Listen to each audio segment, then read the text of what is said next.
నమస్తే అండి.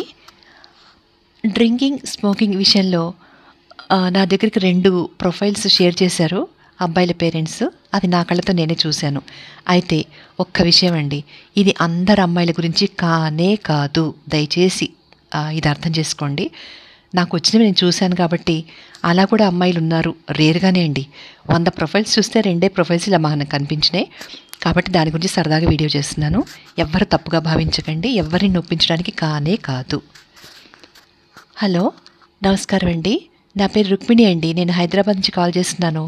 ఇందాక మీకు ప్రొఫైల్ పంపించాను అబ్బాయిది, చూసారా? హలో అండి, నమస్తే అండి. చూశానండి. మీరా రుక్మిణి గారా?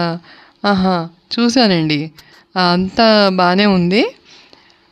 అబ్బాయి మంచి కంపెనీలోనే ఉద్యోగం చేస్తున్నాడు. అన్నీ మాకు సాటిస్ఫాక్షన్గానే ఉన్నాయండి. చాలా థ్యాంక్స్ అండి. అమ్మాయి కూడా పూజా పునస్కారం అవన్నీ ఉన్నాయని మీరు ప్రొఫైల్లో పెట్టారు. చాలా సంతోషం అండి. అవునండి, అమ్మాయికి బాగా పూజలు అవన్నీ కూడా బాగా అలవాటు. మరి అబ్బాయికి స్మోకింగ్, డ్రింకింగు అవేం లేవండి. మా అబ్బాయిని చిన్నప్పటి నుంచి చాలా జాగ్రత్తగా అన్ని మంచి సంస్కారాలు ఇస్తూ పెంచాం. అలాంటివి ఏమీ లేవండి. స్మోకింగ్ చేయడు, డ్రింకింగ్ అస్సలే చేయడండి మావాడు. అవునా? అది కొంచెం చిన్న అబ్జెక్షన్ అవుతుందండి మాకు.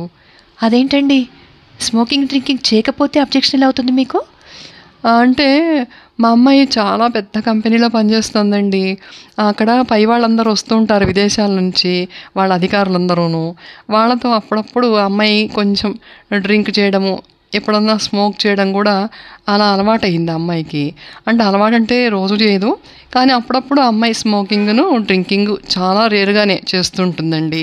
మరి మీ అబ్బాయికి అలవాట్లు ఏమీ లేకపోతే రేపు అమ్మాయికి అబ్జెక్షన్ చెప్తాడేమో అని మాకు. అదేంటండి, ఏమిటో పడిపోయిన శబ్దం అయిపోయింది. ఎవరో పడ్డట్టున్నారు. Hello hello hello